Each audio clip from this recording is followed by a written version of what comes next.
Assalamualaikum warahmatullahi wabarakatuh. Alhamdulillah wassalatu wassalamu ala rasulillah amma ba'du. Yang terhormat Dewan Juri dan hadirin yang dirahmati Allah, segala puji hanya milik Allahu Rabbi. Segala zat yang maha ghafur, zat yang maha syukur, yang telah memberikan beribu-ribu nikmat yang tidak terukur.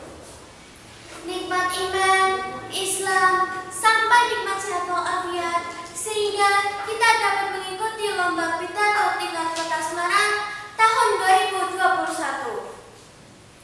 Tidak lupa sholawat dan salam senantiasa tercurahkan kepada Nabi Muhammad SAW, keluarga beserta sahabatnya. Semoga kita semua mendapatkan syafaatnya dan mendapatkan petunjuknya hingga akhir zaman nanti. Amin.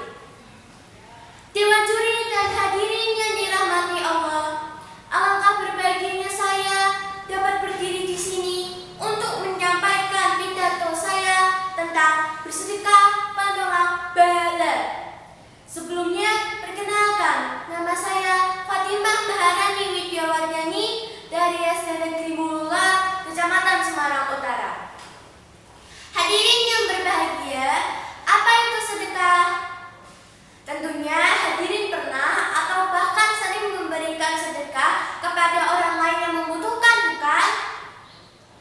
Ya, sedekah adalah pemberian dari seorang muslim kepada orang lain secara sukarela semata-mata mengharapkan ridha Allah Subhanahu wa taala. Allah menganjurkan kita bersedekah sebab di dalam sedekah itu tertanam berlipat-lipat pahala. Allah memberikan ganjaran dan menyayangi umatnya yang peduli terhadap sesama.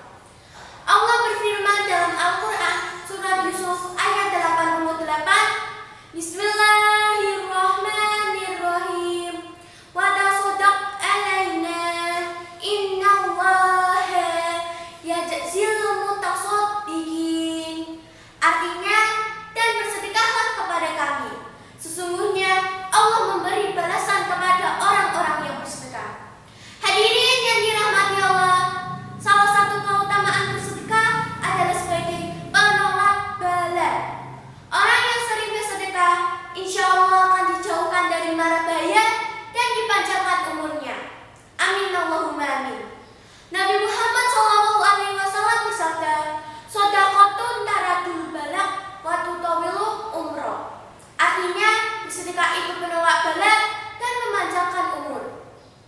Bersedekah dapat menjauhkan kita dari penyakit dan berbagai kesulitan yang datang dalam hidup kita. Bersedekah dapat menolak bencana di dunia hingga di akhirat nanti. Sebagaimana Nabi bersabda, naungan bagi seorang mukmin di hari kiamatnya adalah sedekahnya. Hadis riwayat Ahmad. Hadirin yang dirahmati Allah, sebuah kisah pada zaman Nabi Sulaiman alaihissalam, hidupnya seorang laki-laki yang mempunyai pohon besar di samping rumahnya. Di atas pohon terdapat sarang burung yang berisi anak merpati. Si istri dari lelaki itu menyuruhnya untuk mengambil anak merpati untuk dijadikan makanan. Kejadian itu ia ulangi hingga yang kedua kalinya. Nabi Sulaiman yang mengetahui kejadian itu pun marah. Lalu ia memanggil dua setan untuk menjaga pohon itu dan berkata, "Jika laki-laki itu datang untuk mengulangi perbuatannya lagi, maka raihlah kakinya dan jatuhkan ia dari pohon." Saat ia ingin memanjat, datanglah seorang pengemis mengetuk pintu. Tok tok tok tok. Ia pun turun dan memberikan segenggam makanan kepada pengemis itu. Setelah itu, ia kembali memanjat mengambil anak merpati. Lalu